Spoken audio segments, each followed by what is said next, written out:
విద్యా వారోత్సవాల్లో భాగంగా మార్కాపురం జిల్లా కొమ్మరోలు మండల కేంద్రంలో ప్రభుత్వ ఉన్నత పాఠశాల ఆధ్వర్యంలో బడి పిలుస్తుంది కార్యక్రమం భాగంగా భారీ అవగాహన ర్యాలీ నిర్వహించినట్లు పాఠశాల ప్రధానోపాధ్యాయులు శివ నాగేశ్వరరావు తెలిపారు. ప్రభుత్వ ఉన్నత పాఠశాల నుండి ప్రారంభమైన ఈ ర్యాలీ రాష్ట్ర ప్రధాన రహదారి మీదుగా 4 రోడ్ల కూడలి వరకు కొనసాగింది. అక్కడ విద్యార్థులు మానవహారంగా నిలబడి మన ఊరు ప్రభుత్వ బడికి పోదామంటూ నినాదాలు చేస్తూ ప్రజల్లో చైతన్యం కల్పించారు. ఈ కార్యక్రమానికి ముఖ్య అతిథిగా సొసైటీ అధ్యక్షులు ముత్తముల సంజీవరెడ్డి, పాఠశాల విద్యా కమిటీ చైర్మన్ సుభాని హాజరయ్యారు. అనంతరం ప్రధానోపాధ్యాయులు శివ నాగేశ్వరరావు మాట్లాడారు. ఆంధ్రప్రదేశ్లో ప్రభుత్వ పాఠశాలలో చదివే విద్యార్థులకు పుస్తకాల నుండి బూట్ల వరకు నోటుబుక్లు, పెన్నులు, పెన్సిల్ వంటి అన్ని సౌకర్యాలు ఉచితంగా అందిస్తున్నట్టు తెలిపారు. అదేవిధంగా డొక్క సీతమ్మ పేరుతో నాణ్యమైన మధ్యాహ్న భోజనాన్ని కూడా అందిస్తున్నారని తెలిపారు.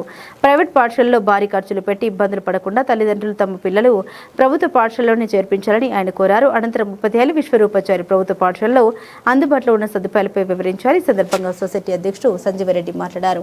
కూటమి ప్రభుత్వం అధికారంలోకి వచ్చిన తర్వాత విద్యాశాఖ మంత్రి నారా లోకేష్ నేతృత్వంలో విద్యా వ్యవస్థ మరింత బలపడిందని తెలిపారు. స్థానిక శాసనసభ్యులు అశోక్ రెడ్డి ప్రభుత్వ పాఠశాలను తరచూ తనిఖీ చేస్తూ విద్యార్థులకు ఎలాంటి సమస్య లేకుండా చర్యలు తీసుకుంటున్నారని అన్నారు. ఈ కార్యక్రమంలో పాఠశాల ఉపాధ్యాయ బృందం, విద్యార్థులు మరియు తల్లిదండ్రులు పాల్గొన్నారు. ఇప్పుడు బడి పిలుస్తుంది అనే కార్యక్రమం జరుగుతుంది. విద్యా వారోత్సవాల్లో భాగంగా 17/4/2026 నుంచి 23/4/2026 వరకు ఈ సప్తాహంలాగా 7 రోజుల పాటు స్పెషల్ డ్రైవ్ విద్యార్థులను ప్రభుత్వ పాఠశాలలో చేర్పించుకునేటువంటి కార్యక్రమం.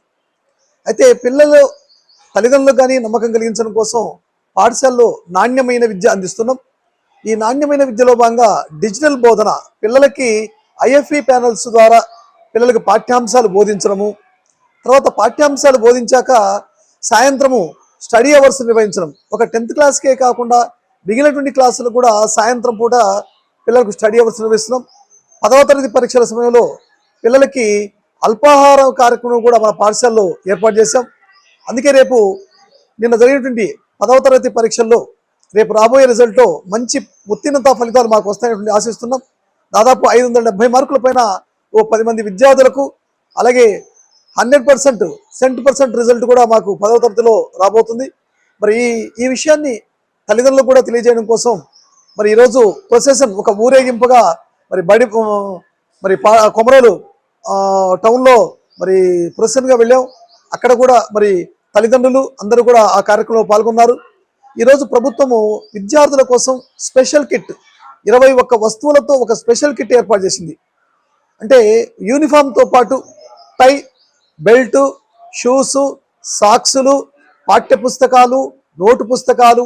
అయితే ఇంకో విశేషం ఏంటంటే ఈ సంవత్సరం పిల్లలకి నోటు పుస్తకాలతో పాటు పెన్నులు, పెన్సిళ్ళు, తర్వాత షార్పనరు, అలాగే ఎరేజర్లను కూడా అందిస్తున్నారు, డిక్షనరీ కూడా అందిస్తున్నారు. ఇంకా సైన్స్, మ్యాథ్స్కి సంబంధించి అవసరం ఉంటుందనే ఉద్దేశంతో ప్రభుత్వం ఈసారి జామెట్రీ బాక్స్ కూడా అందిస్తున్నారు. మరి ఇలా అన్నీ కూడా ఉచితంగానే మన పాఠశాలలు అందిస్తున్నాం. అందుకోసమే మరి వీటన్నింటి కూడా పిల్లలు కావచ్చు వాటిని సద్వినియోగం చేసుకోవాలి. మరి నాణ్యమైన విద్య, ఉచితమైనటువంటి విద్య, అంతేకాకుండా మధ్యాహ్న భోజనం, నాణ్యమైనటువంటి మధ్యాహ్న భోజనం కూడా మా పాఠశాలలో, ప్రభుత్వ పాఠశాలలో అందిస్తున్నారు. మరి వీటిని అందిపుచ్చుకొని ప్రభుత్వ పాఠశాలలో విద్యార్థులందరూ కూడా తల్లిదండ్రులు వాళ్ళ పిల్లలను చేర్పించి నాణ్యమైన విద్య అందుకోవాల్సిందిగా మరి తల్లిదండ్రులను కోరుతున్నాం.